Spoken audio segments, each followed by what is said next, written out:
Jai Ram, Jai Jai Ram, Shri Ram, Jai Ram, Jai Jai Ram. मज्जन फल पेखिय तत्काला, काक होहि pick बक उमराला।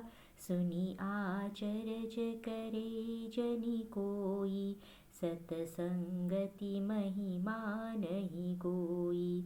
बाल्मीक नारद घट जोनी, निज निज मुख निकही निज होनी। जलचर थलचर नभचर नाना, जे जड़ चेतन जीव जहाना। मति कीरति गति भूति भलाई, जब जेहि जतन जहाँ जेहि पाई। सो जानब सतसंग प्रभाऊ, लोकहु वेदन आन उपाऊ।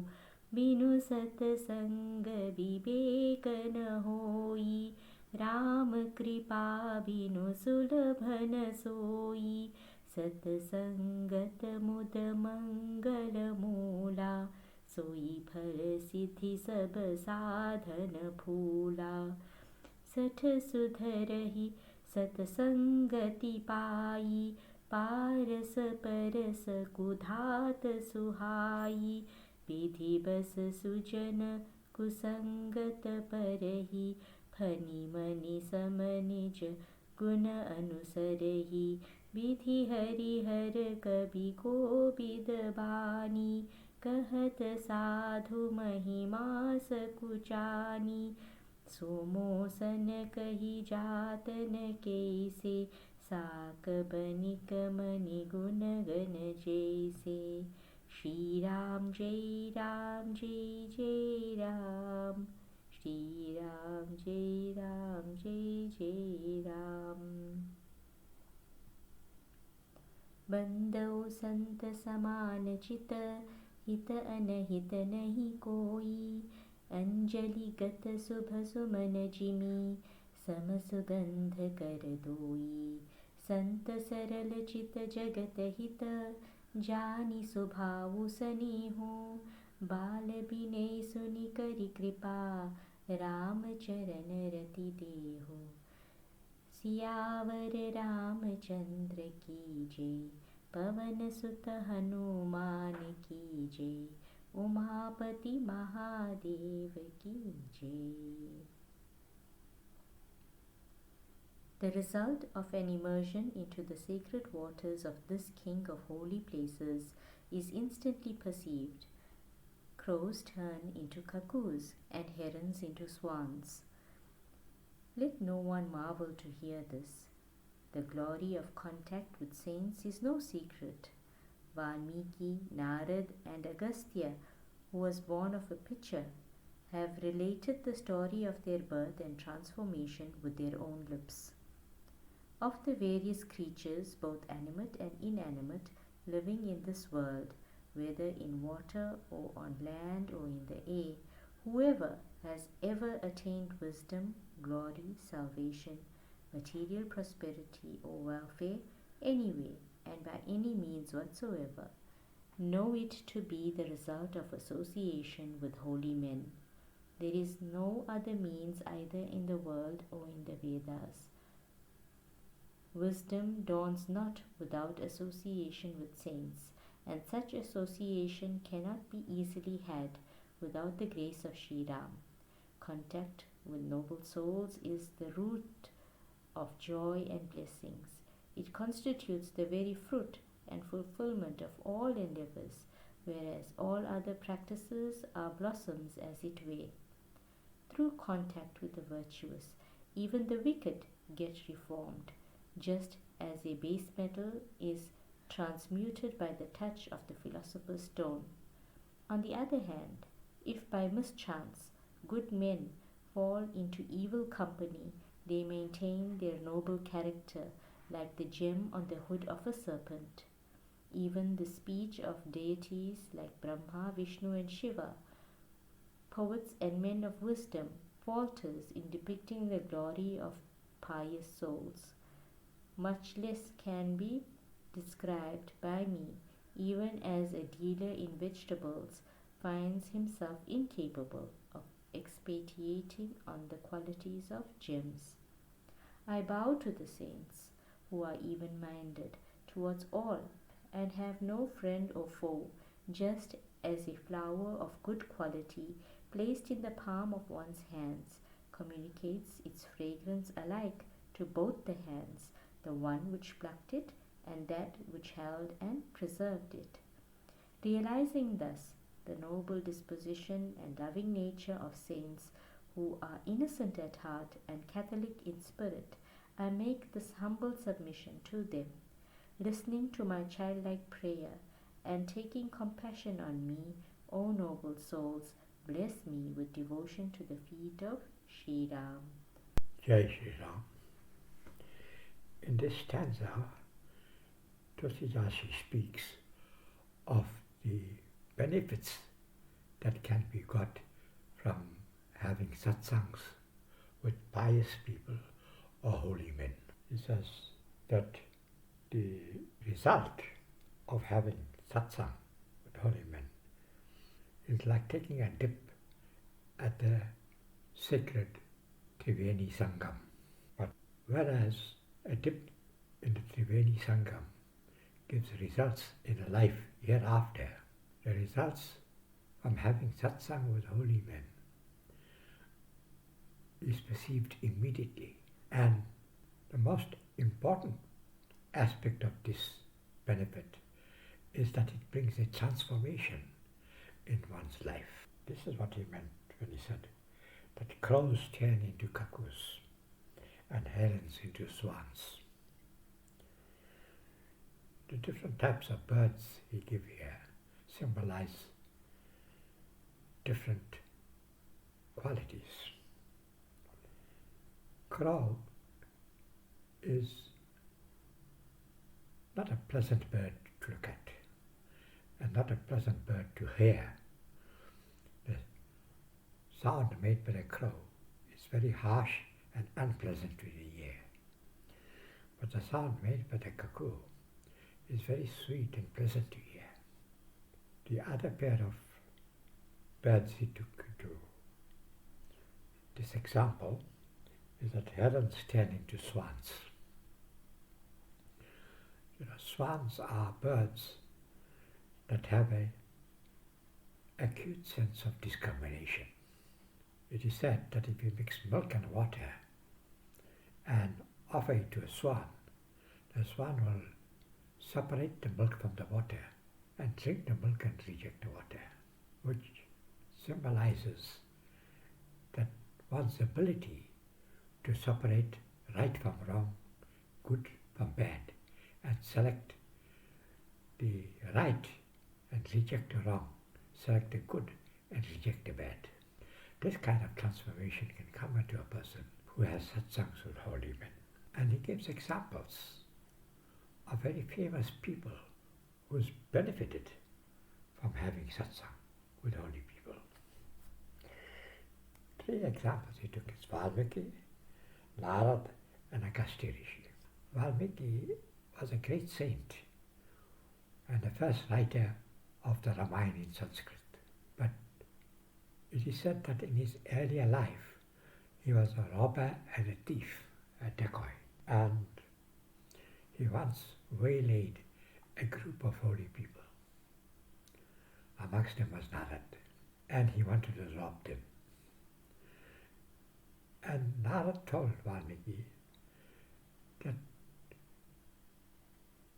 leading such a sinful life, like that of a highwayman, would bring a lot of suffering to him later on, and he should desist from them. Valmiki said that he has a family to look after, and he's doing it for them.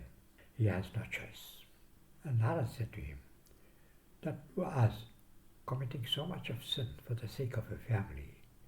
Will your family stand up to the consequences of your actions when the time comes? They are getting the benefit of your bad deeds. But when it comes to paying for those bad deeds, will they pay for it with you? Will they stand by you? And Valmiki said, Well, why not? If they are benefiting from all my actions, then they would also have to stand up to the consequences of those actions. But Narada said, look, you are saying that they will do that, but how sure are you? Why don't you go and ask them? So Valmiki tied Narada and his companions to the trees, and he said, okay, I'll go and ask my family and come back. And he went to his family. He asked his parents, this is what I'm doing and I'm doing it for you. Are you prepared to share in the consequences of my actions? The parents said, no. When you were a child, we took care of you, we looked after you. And now that we are gone old, it is your duty to look after us. How you do it is your business. Why should we bear the consequences of your actions? In other words, if you steal for our sake, and if you get caught and go to jail, we're not going to go to jail with you.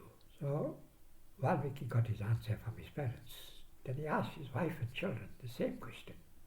They also gave the same answer, prepared to take the benefit of what he brings home, of what he does, but they are not prepared to bear the consequences of it. Then Valmiki realized that this sinful life that he's leading, this is going to result in severe reprisals for him, either later in this life or in the next life. And he immediately made up his mind that he will no longer embark in such actions as that which will bring unpleasant consequences. He went back and opened the saints and sages that he tied to trees, and he said to them that I now see the foolishness of my actions. I want to know how I can remedy this. How can I make myself a better person? And Narada said to him, well, the name of Sri Ram is very sacred, very holy. And if you repeat his name constantly, the repetition of his name will wash away all your sins. And you will not even have to suffer very much for your past actions. And Narada, giving this advice, left Valmiki. Valmiki made up his mind that he will do repetition of Ram Nam. He will meditate on Sri Ram and repeat his name. But he found that it was not possible for him to do that, because he lived all his life a life of stealing and fighting, violence. So he could not say Ram, he could say Mar, because that was his sum total of his life, to engage in violence, Mar. So he decided that since the same alphabets are involved in Mar and in Ram, if he repeats Mar, Mar, Mar over a long period in quick succession, that Mar, Mar, Mar will become Ram, Ram, Ram. And that is what happened. Valmiki did severe penance repeating the name of Ram, and he became a great saint and a writer of the Ramayana. So that example is given of satsang with holy people. Valmiki's satsang with Narad Muni transformed his life and made him a great saint, one who is revered even up to the present time in Sanatana Dharma. The second example is of Narad himself. Narad was once the son of a maidservant, uneducated, illiterate, crude maidservant, a tribal woman. And the only good part of her life was that she was a maidservant to a group of sages in an ashram. She served those sages, and they gave their blessings to her. Narad, as the child of the maidservant, grew up in the ashram, and with the presence of the saints and sages in the ashram, the influence came into him. He listened to the discourses, he observed the ways of life, and it influenced him greatly, and he followed that particular example that they set. And with the result, he improved his life very greatly. And in his next life, he was born as a son of Brahma and the foremost of rishis. A rishi is amongst the devtas. One of them is called a Deva Rishi. That was the example of Narad. The third example given is that of Agastya. Agastya was born in a jar, a pitcher, an earthen pot. And his twin brother, one that was born with him in the same earthen pot, was the sage Vasishta. Agastya believed that because he shared that same pitcher with Vasishta while he was being formed as a baby in that pitcher, that influence, that company and that influence of Vasishta Muni came onto him. And he, as a result of that, became a great person, one of the greatest rishis in the Vedic times, Agastya Muni. So these are the great people whose life was transformed. They became great because of the satsangs of sages and sages and sages. The verses continue to say that whatever good comes out in this world, whatever good, and he gives examples, that whoever attains wisdom, glory, salvation, material prosperity, or welfare anywhere, and by any means whatsoever, know it to be the result of satsang. Now, one who reads this, sometimes he wonders whether this is a valid statement, because our own observation in the world shows that there are some people who do not engage in satsang, yet they attain some of these things, like material prosperity, for example. Some people are very prosperous materially, but they are not pious people. They don't go to satsangs, they don't do good things in their life. In fact, some of them may be of bad character too. So how can I say that material prosperity can only be got by satsang? The answer for that is that as far as we know the life of the person, it has been that of a sinful person. But we do not know the depth of his life from his very birth. And also we do not know of his previous lives.